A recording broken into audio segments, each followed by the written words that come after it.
하나님 말씀 창세기 22장 19절에서 24절 말씀입니다. 이에 아브라함이 그 사환에게로 돌아와서 함께 떠나 브엘셀바에 이르러 거기 거하였더라. 2일 후에 혹이 아브라함에게 구하여 이르기를 밀가가 그대의 동생 나홀에게 자녀를 낳았다 하였더라. 그 맏아들은 우스요, 우스의 동생은 부스와 아람의 아비 그무엘과 게셋과 하소와 빌다스와 이들랍과 버두엘이라. 이 8사람은 아브라함의 동생 나홀의 처 밀가의 소생이며, 버두엘은 리브가를 낳았고 나홀의 척 르우마라 하는 자도 데바와 가함과 다하스와 마아가를 낳았더라. 아멘. 이야기 전개상 아브라함이 이삭을 번제물로 바친 이후에 하나님께서 아브라함의 순종을 그 바탕으로 하여서 약속을 다시 주셨습니다. 그렇다면 그 다음 나와야 되는 사건은 뭔가 더 큰 이삭을 바쳤기 때문에 더 뭔가 더 기대되는 것이 나와야 되는데, 갑자기 어떻게 할까요? 어떻게 보면 생뚱맞다라고 할까요? 아브라함의 동생 나홀의 어떤 자녀들이 이렇게 등장하고 있다는 사실입니다. 이것이 아브라함이 이삭을 번제로 바치고 하나님께서 그 순종을 보시고 약속을 주신 것과 무슨 관련이 있느냐, 이렇게 생각할지 모르지만 관련이 있습니다. 보통 주석들을 보게 되면 여기에서 리브가가 등장하기 때문에 장차 이삭의 아내가 될 사람에 대해서 미리 소개한다, 이렇게 말하기도 하는데, 그렇게도 볼 수도 있지만 그것보다 여기에 이렇게 말씀을 길게 기록한 이유는 하나님께서 아브라함의 그 준행을 보시고, 하나님 말씀에 대한 준행을 보시고, 하나님께서 천하 만민이 네 씨로 말미암아 복을 얻을 것이라고 말씀을 하셨거든요. 천하 만민이 네 씨로 말미암아 복을 얻을 것이라고 말씀을 하셨을 때 우리들은 어떻게 생각하는가 하면 후대를 생각하죠. 이삭의 후, 그 뒤를 생각한단 말이에요. 우리들은 노아 언약을 알고 있죠. 노아 언약이 아브라함 언약보다 앞서 있습니다. 노아가 홍수 심판 이후에 그 포도주에 취한 이후 함에게 저주를 내리고, 함의 아들 가나안에게 저주를 내리고 셈에게 축복을 내렸죠. 그렇다면 노아 언약이 실제로 효력을 가져야 되거든요. 누구에게 효력을 가져야 되는가 하면 셈의 자손들은 축복을 받아야 되고, 함의 자손 가나안의 후손들은 저주를 받아야 되거든요. 그런데 우리들이 그 창세기를 살펴보면 그들이 생각하는 축복과 저주는 우리들이 생각하는 것과 다르지 않다는 것을 알 수 있습니다. 셈의 후손들과 함의 후손들, 야베스의 후손들 모두가 다 한 덩어리가 되죠. 마치 니므롯 같은 영웅을 앞장세워서, 실제로 그 영웅을 앞장세워서 바벨탑을 샀는데 힘을 합치는 겁니다. 노아가 축복한 그 축복이 셈의 후손들에게 그대로 이렇게 되어진다면 그 축복은 어떠해야 되느냐? 우리는 이 아브라함 언약을 통해서 축복이 무엇인지 조금은 알게 되었죠. 그렇다면 바벨탑을 쌓는 그러한 어떤 힘을 가지는 것, 이런 것이 축복이 아님을 어렴풋이 우리는 이렇게 짐작할 수 있는 그러한 내용들을 이 아브라함의 언약을 통해서 살펴볼 수 있는 겁니다. 물론 강대국이 되리라, 큰 민족을 이루리라, 이러한 어떤 말씀을 바탕으로 하면 마치 이 바벨탑을 쌓던 그들의 어떤 모습과 전혀 다르지 않는 그러한 모습을 가질지 모르지만, 실질적으로 그 강대한 나라는 이삭의 죽음으로 만들어지는 나라, 사실은 이 세상에 속하지 않는 나라죠. 이렇게 보게 되면 노아가 축복한 그 노아 언약 속에 있는 그 셈의 후손들은 과연 그 축복 속에 있었느냐라고 하면 축복 속에 없었어요. 왜냐하면 바벨탑 사건 이후에 하나님께서 그 사람들을 온 지면에 흩으셨죠. 그 흩어진 하나님께서 흩은 사람들 중에 한 사람이 데라입니다. 그 후손 중에 한 사람이 데라예요. 그러면 데라가 하나님을 섬겼느냐라고 하면 우상을 섬겼거든요. 아브라함도 마찬가지입니다. 그렇다면 셈에게 내린 그 축복 자체가 이 혈통이 지속되면서 과연 이어져 왔느냐라고 할 때는 그렇지 않다라는 사실이에요. 이런 것이 좀 이상하지 않습니까? 셈에게 축복을 냈다면 그 다음 아들들, 그 다음 손자, 그 이후에 대대손손 축복을 받는 자들이 되어야 되는데 전혀 그렇지 않다라는 사실입니다. 나중에 바벨탑 사건 이후에 아브라함 때 왔어야 하나님께서 아브라함을 부르셔서 약속을 주시고 언약을 세우셨다라는 사실이에요. 이렇게 본다면 하나님께서 축복을 주신 그 혈통 자체가 축복을 담은 혈통이냐라고 질문을 할 필요가 있습니다. 축복이 담겨 있지 않았죠. 그런데 갑자기 아브라함을 하나님께서 택하셔서 복의 근원으로 만드셨어요. 그러니까 복이 아브라함으로 건너뛴 겁니다.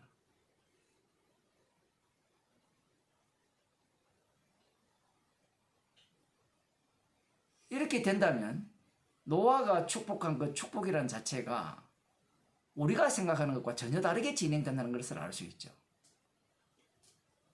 하나님께서 축복하시고자 하는 그 축복의 대상은 우리들의 생각과 전혀 다른 겁니다. 그 셈의 후손이 복을 받는다라고 했을 때 우리들은 셈의 후손들은 다 복을 받아야 된다고 생각하지만 오히려 복이 무엇인가를 그 복을 증가하는 자들로서의 셈의 후손이 돼요.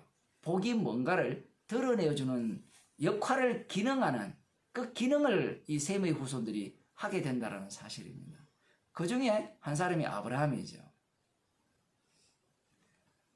그래서 지금 이 아브라함이 이삭을 바친 이후에 하나님께서 아브라함에게 니시로 말미암아 천하 만민이 복을 얻을 것이고 니시로 크게 성하게 하실 것이라는 이 약속이 어떤 식으로 전개되느냐, 그 얘기를 지금 이 아브라함의 동생 나홀의 어떤 이 뭐라고 할까요? 자식들을 통해서 지금 소개하고 있다는 사실입니다. 달리 말하면 이 아브라함의 동생은 약속의 땅에까지 오지 않았습니다. 나중에 리브가와 라반은 하란까지 왔거든요. 그럼 라홀은 어디에 살았는가? 그것은 잘 모릅니다. 갈대아 우르에서 함께 떠나오지는 않았거든요. 데라가 데리고 올 때는 아브람과 아브라함의 아내 사라와 그리고 롯만 데리고 왔죠. 손자 롯만 데리고 온 겁니다. 하란까지. 그러면 이 나홀은 메소포타미아 지역이거든요. 그 지역 어딘지는 모르지만 갈대아 우르 그 지역일 수도 있는데 거기에서 나홀 성이라는 성을 쌓고 나중에 보면 젊고 잘 살아요. 그러면 이 나홀이 아브라함의 동생이기 때문에 아브라함 언약과 관련이 있을까요? 없을까요? 없어요. 아브라함의 동생이라고 아브라함의 언약과 관련이 있는 게 아닙니다. 아브라함과 아브라함의 자손만 관련되어 있어요. 그 윗대는 없습니다. 그러면 그들은 언약과 관련 없이 살고 있었잖아요. 아브라함 언약과 관련 없이 살고 있었잖아요. 그러면 앞서 말씀드린 것 같이 노아 언약과는 관련이 있었냐 했을 때는 전혀 관련 없어요. 우리가 보기에는. 왜냐하면 관련이 있다면 아브라함에게 나타나신 하나님처럼 그들에게도 다 나타나야 돼요. 그들은 노아 언약과 전혀 관련 없이 사는 것 같지만 노아 언약 속에 살고 있었던 겁니다. 달리 말하면 이 아브라함 언약을 통해서 그들은 전혀 아브라함과 다른 세계 속에 살고 있고 언약과 관련 없이 살고 있는데, 그러면 그들이 언약과 관련 없으니까 과연 이들은 언약과 상관없는 자들이냐? 라고 할 때는 상관이 있다라는 거예요. 천하 만민이 복을 얻을 것이라 했을 때는 거기에는 반드시 무엇이 포함되어 있는가 하면 천하 만민이 저주를 받을 것이라는 것이 항상 같이 들어가 있는 거예요. 겹쳐져 있는 겁니다. 그래서 지금 이 본문을 통해서 이들이 나름대로 아브라함 언약과 관련 없이 이 약속의 땅이 아닌 다른 곳에 살고 있지만 이들도 여전히 이 언약의 지배를 받는다는 사실이에요. 그게 어떻게 나오느냐? 리브가를 통해서 나오는 거예요. 어떤 식으로 적용이 되는가 하면 리브가는 언약 밖의 사람이거든요. 그런데 아브라함이 이 가나안 족속, 노아 언약을 기억한 거예요. 저주받은 족속이니까 이들과 결혼하지 않는 겁니다. 그리고 자기의 혈통을 따라서 리브가를 언약 속으로 집어넣는 거예요. 합류시키는 겁니다. 우리가 볼 때는 단순히 합류시키는 내용인 것 같지만 사실은 그들이 언약 밖에 있었던 것이 아니라 언약 속에 담겨 있었다는 사실이에요.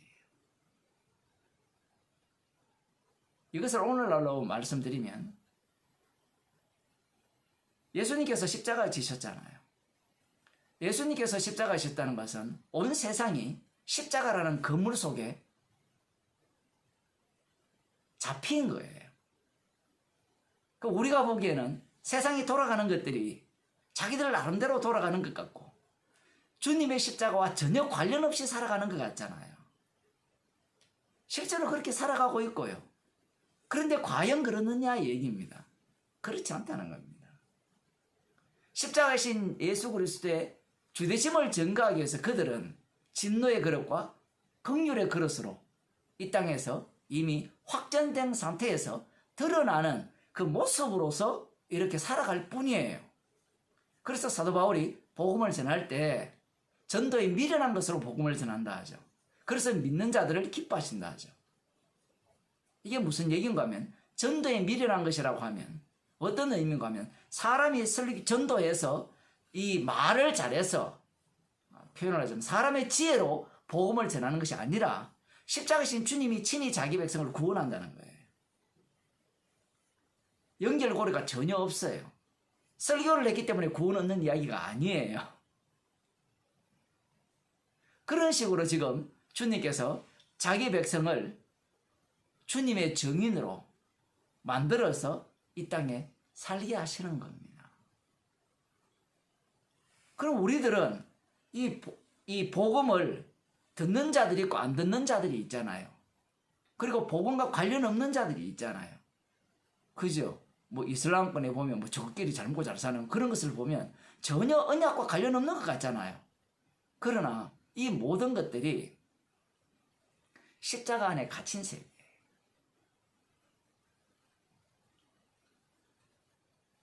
우리가 볼 때는 그들이 나름대로 자기들 인생을 꾸미고 자기의 사기를 살고 있는 것 같지만 그 자체가 주님 보시기에는 십자가 밖이에요.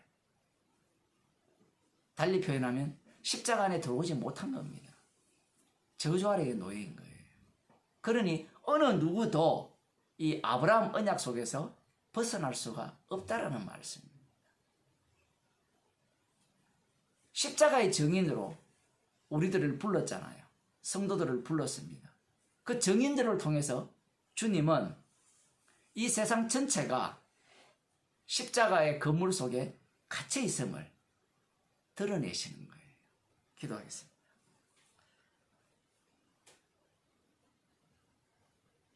십자가와 상관없이 살아가고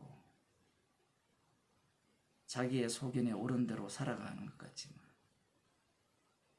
온 세상에 주로 인하고 주로 말미암고 주께로 돌아가는 이 말씀 안에 갇힌 세계임을 저희들에게 알려주심을 감사드립니다. 십자가 그물 속에 갇혀 있음을 증거하라고 저희들을 불러주시고 생명을 주셨습니다. 피공로를 자랑하며 십자가의 복음을 담대히 증거하는 주의 백성으로 살아가는 주의 백성이 되게 하옵소서. 예수님 이름으로 기도드립니다.